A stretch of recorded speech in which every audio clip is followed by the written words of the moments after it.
अबे यार, मुझे शॉर्ट वीडियो बनानी थी। मैंने रेशियो ले लिया है 16.9। ये तो फुल एचडी वीडियो है, डेस्कटॉप वर्जन है। ये शॉर्ट वीडियो कैसे बनेगी? मैंने इतनी एडिटिंग भी कर ली है, अब क्या दोबारा से एडिटिंग करोगे इतनी सारी में? जी दोस्तों, आज के इस वीडियो में मैं आपको यही बताने वाला हूँ कि विदाउट एडिटिंग लूज़, यानी जो एडिटिंग की हुई है ना, इसकी मौजूदगी में कोई चेंज नहीं करना, दोबारा से एडिटिंग नहीं करनी। इसी की मौजूदगी में इसका रेशियो चेंज करने वाले हैं हम लोग। जल्दी से वीडियो को लाइक करें, चैनल को सब्सक्राइब करें। तो दोस्तों बैक आ जाता हूँ। बैक आने के बाद दोस्तों अगर अपने प्रोजेक्ट पे डबल क्लिक करता हूँ तो यहाँ कोई ऑप्शन शो नहीं होता। पहले प्लस का बटन आता था जिसकी मदद से हम लोग रेशियो चेंज कर सकते थे, लेकिन अब कोई ऑप्शन नहीं आ रहा। इसका बाईपास क्या है?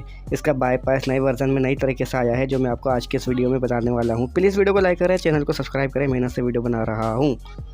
इस पर डबल क्लिक करना है, डुप्लीकेट प्रोजेक्ट करना है। डुप्लीकेट प्रोजेक्ट करने के बाद दोस्तों ये लिखा हुआ है आप डुप्लीकेट प्रोजेक्ट किस रेशियो में चाहते हैं। मैं कहता हूँ 9:16 में चाहता हूँ। मैं ये करके ओके कर देता हूँ। ये कॉपी नाम से फोल्डर आ गया है, इसको ओपन करता हूँ। तो दोस्तों आप लोग देखें, ये 9:16 रेशियो में हो चुका है। अब मैं ईजिली अपनी शॉर्ट वीडियो बना सकता हूँ, कोई इशू नहीं है। वीडियो अच्छी लगी तो लाइक कीजिएगा। Thank you so much.